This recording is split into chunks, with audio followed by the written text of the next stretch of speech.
Welcome to Football Scientific. We are back. After making our show earlier today, I had mentioned that the DraftKings had not released the IFL betting lines, and we could not make our betting guide for IFL games. I did go through my predictions, but I'm going to go through this again now and supply the betting lines with that. Also, some things have happened in the NFL since we last had an episode. In the European League of Football, some adjustments were made. They won't change my predictions, but they are important to note so we can keep track of the whole picture of what's happening in these pro leagues. And the CFL also made a few adjustments as we get ready for the first game of the weekend in the CFL tomorrow night. Okay, I am joined by my co-host, Tyler the Tiger. Tyler the Tiger in the house. I'm here to talk about football. See what happens. Let's go. And I am Aaron Sauter. I write for FootballAnalyst1.com about Cincinnati Bengals and the NFL. I'm currently working on my top 30 fantasy wide receiver rankings. Check that out on FootballAnalyst1.com. Also, I write for CFLNewsHub.com. I cover the Hamilton Tiger Cats, who are on a bye week this week. And then we also on Football Scientific talk about the UFL, NAL, IFL, and ELF. So it's a football extravaganza. So first, as promised, we're getting to the IFL predictions and betting guide. So first game this weekend, IFL is Saturday, June 1st, 7 to 5 p.m. Tulsa Oilers, 7-4, travel to the Massachusetts Pirates. I had predicted that Tulsa wins this game 44-39, and they score 83 total points.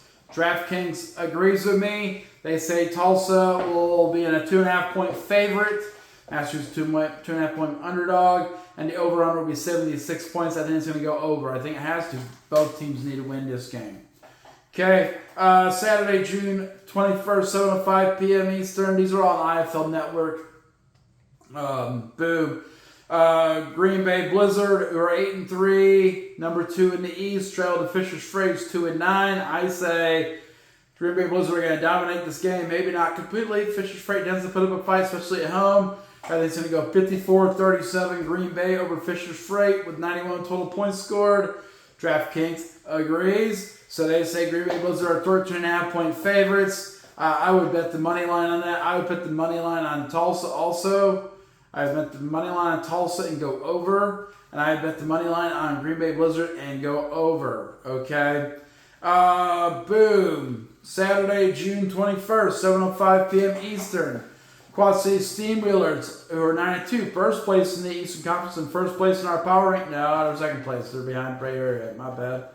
Okay, first place in the Eastern Conference standings by a by 1 game over Green Bay. They're 9-2. They go to the Jacksonville Sharks. Jacksonville really needs a win here, otherwise Massachusetts will start catching them if they beat Tulsa.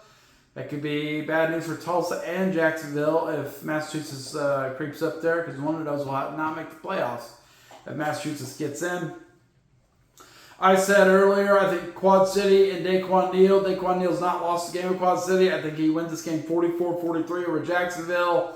Jacksonville has been really inconsistent recently, and like I said, Daquan Neal's not lost the game with Quad City so far, and he will be healthy. The total points will be 87. DraftKings mostly agrees with me. They say Quad City Steamrollers are 2.5-point favorites. And they say Jacksonville Sharks 2.5-point underdogs. Over under 78.5. Then it's going to go over. And on my bet, I would not bet on Quad. The better money on this is the bet for the Jacksonville Sharks plus the points. I think there's a good chance they'll stay within 2 points. And that would be a much bigger moneymaker than going money line for either of these teams. So I'm saying if you go to Jacksonville and the points, you have the best chance of making some real money. They just got to keep within 2 points. I think they can do it. Okay, boom. Next, Saturday, June 21st, 9:05 p.m. Eastern. Iowa Barnstormers who are 1-9 travel to the Vegas Nighthawks who are 6-5. Vegas really needs to win this game. Usually when that happens, Iowa plays their best football when a team needs to beat them. So, boom. I say Iowa comes into Vegas and loses 44-48. They thought I was going to say they win. I think Vegas wins this game in a tough battle, 48-44. I don't think Iowa can stop their offense, but I don't think they're going to want to score a ton of points, although 92 points is quite a bit. What I see, so I have Vegas win this game 48-44. DraftKings partially agrees. They have Vegas blowing out Iowa Barnstormers by 13.5 points, which could happen. That could happen. I just don't see Vegas being a kind of team that's going to blow out anyone. So I think they're going to grind it out. So I'm saying I'm going with the points and the Iowa Barnstormers on this. I think it's not because Iowa's going to play good. It's because Vegas is going to let them stay in the game. Okay? It's been Vegas' failure to put them away. So I say if I was betting on this, I would go Iowa Barnstormers with the points, 13.5 points. It's a lot of points to give. And over-under is 93.5. I think he was under that because Vegas, it would be a disadvantage of Vegas to go over 93.5 points. That gives Iowa a better chance to win the game. Just because of the nature of both teams. Vegas has a stronger defense, better running game. Iowa doesn't run the ball. They throw it all and have no defense. So if you're going to win the game as a better team, you're going to grind it out and try to keep the game lower scoring. Boom. Saturday, but they also, remember, Iowa plays no defense. They're going to score. Saturday, June 21st, 9:05 p.m. Eastern. We got Northern Arizona Wranglers traveling to Tucson Sugar Skulls. Anything can happen here, but you wouldn't assume Tucson's going to take an L at home against Northern Arizona. If it was on the road, I could see Northern Arizona win this game. But 1-10, 4-6 records don't mean anything in this game. It's going to be a bit of a fist fight, I believe. In-state rivals there. So I say Tucson's going to win this game 38-34, 72 total points scored. And that's 4-point win by Tucson. That's important because DraftKings partially agrees with me. They have Tucson Sugar Skulls at a 5.5-point favorite. So the Wranglers are 5.5-point underdogs. They had the over-under at 82.5. I think it's going to go under. Once again, I think Tucson and Northern Arizona both benefit from keeping this game lower scoring. If it gets crazy, Northern Arizona gets a better chance to win. So I think it's going to go under. And I also think I'm going with the money line with Tucson. I just don't know if they can decisively put away Northern Arizona Wranglers. They're just not quite good enough to do that. Wranglers tend to hang in there. Okay? Sunday, June 22nd, 8:05 p.m. Eastern, we got the Arizona Rattlers who are on a 3-game losing streak. 7-4 going to the Bay Area Panthers who are 8-2, who have been blowing it up recently. They're on a 7-game winning streak. If this game was in Arizona, I could see us going to Arizona, but I don't think that's going to happen. The way Arizona's been playing lately, they've been making a lot of unforced errors. Okay, they blew a 25-point lead last week. I do think they'll compete well because I think they're the most talented team in the league. I think Bay Area is the best team in the league. So in my mind, I have Bay Area winning this game 54-49 at home, 54-49. The total points being 103 points. Both teams like to score. DraftKings does not agree with me, so this will be my upset special. They have Bay Area as a 6.5-point favorite. Now, technically, I do have them as a favorite as well, so I guess we do agree. But I would be gambling on the Arizona Rattlers at 6.5 points. Plus, they may not win the game. I think they'll keep it closer than a touchdown. I think it will be an exciting finish. So I think they're going to end up either way, if Arizona jumps out or if they fall behind. It's going to be an exciting finish. I would take Arizona with the points. I think they're going to be they want to be better than what they are. They don't want to get blown out. I think they'll stay within 6 points, stay within a touchdown of the Bay Area. So if I was going to gamble on this, I would pick the Rattlers and the points. Although I do think we agree. We both agree, me and DraftKings, that Bay Area is going to win the game. Okay, this fight matters how much. It matters how much. Okay. Next, San Antonio Gunslingers who are 3-8, struggling through the season, facing the San Diego Strike Force who got beat by the Gunslingers. Last time they played in San Antonio in overtime, missing an extra point.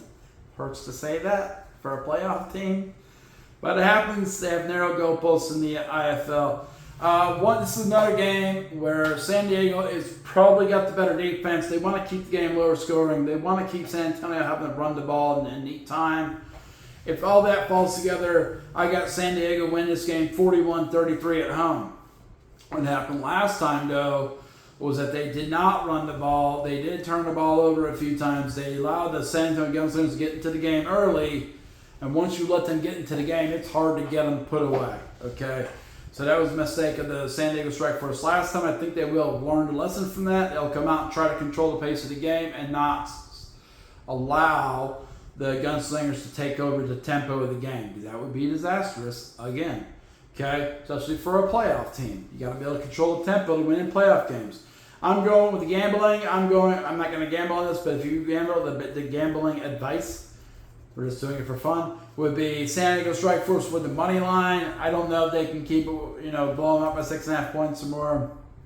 You would like to think they can, but there's no added value really to choosing the points when they're the favorites. So I'm going to go money line, San Diego Strike Force. I'm going to go over under 82.5. I'm saying under. If it's over, San Diego loses the game. Okay, boom in the NFL. The rich keep getting richer. Baltimore Ravens keep adding more strength to their defense. They have now signed former Packers cornerback Jaire Alexander to a one-year contract for a total of $6 million for 1 year. $4 million is guaranteed, and he has $2 million in incentives. So once again, they got another piece to their defensive secondary. That's pretty impressive. He can stay healthy. He has not stayed healthy recently, which is why the Packers let him go. They basically said they got used to playing without him. Okay, another former Packer cornerback, Robert Paschal, was picked up by the Dallas Cowboys for 1 year. The details were not provided. The Packers are moving on. Okay, and then in the CFL, a lot of moves. Remember, the first game of this weekend in CFL is tomorrow night. Montreal Alouettes have extended a bunch of people on the injured list. They're doing pretty well with all these injuries. American quarterback James Morgan, National Defensive Lineman Joshua Archibald, National Offensive Lineman Cyril Sandin Hogan, American Offensive Lineman Nick Callender, American defensive back Deontay Ruffin are all still on the injured list. They added another guy to the injured list, American running back Stevie Scott III, and then they activated running back Travis Theus from the injured list. Okay, so they're working through people.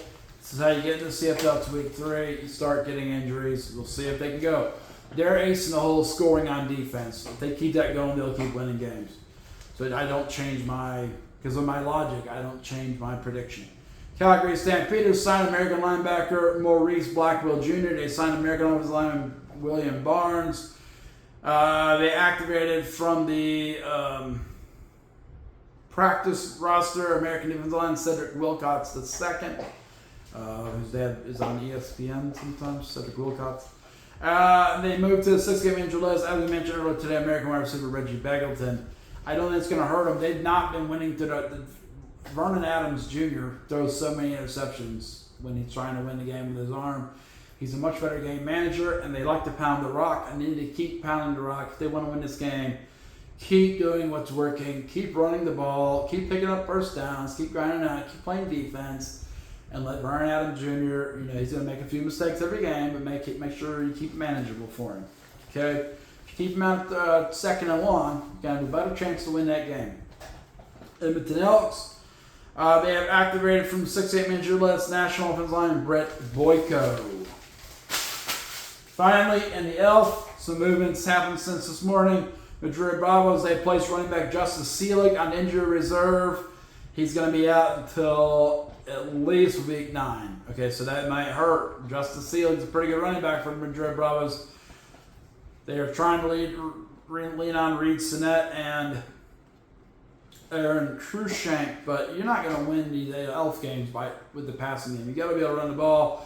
That might be a big-time loss for Madrid Bravos. I believe they're on a bye week, though. Ryan Fire, they have placed wide receiver Jordan Bua on the injured list. He's going to be out for an extended time. They're not sure. It's bad enough.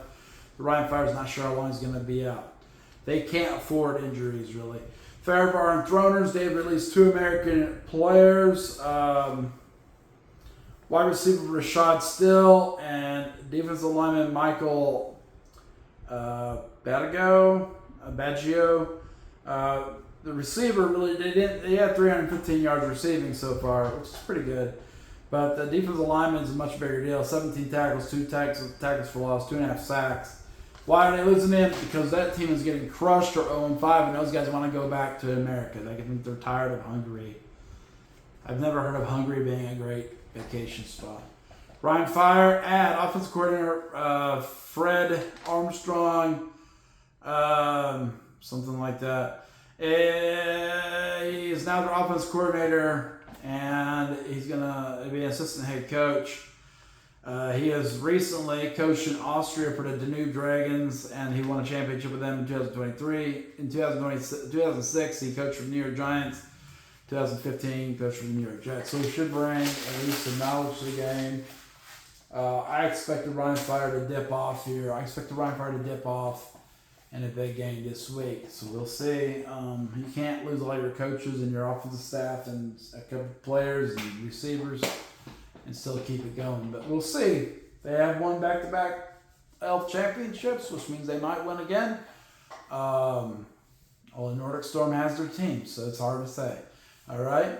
Remember, if there's any topics you want me to cover football-wise, actual football-wise, let me know. I was kind of wrapping these shows up for the week because we're going to be out of town.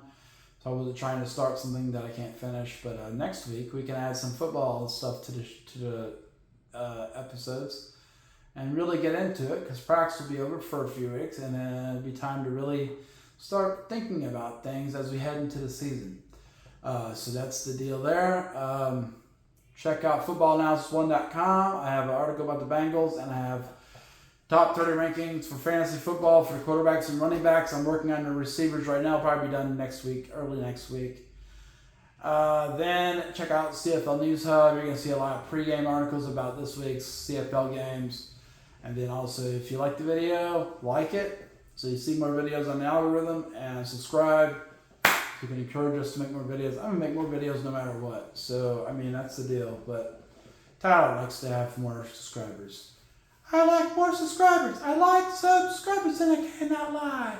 Because I want to see you cry. I want to have the best show on YouTube now. I'm Tyler the Tiger. Wow. Tyler the Tiger. Bye, bye, bye, bye, bye, bye, bye.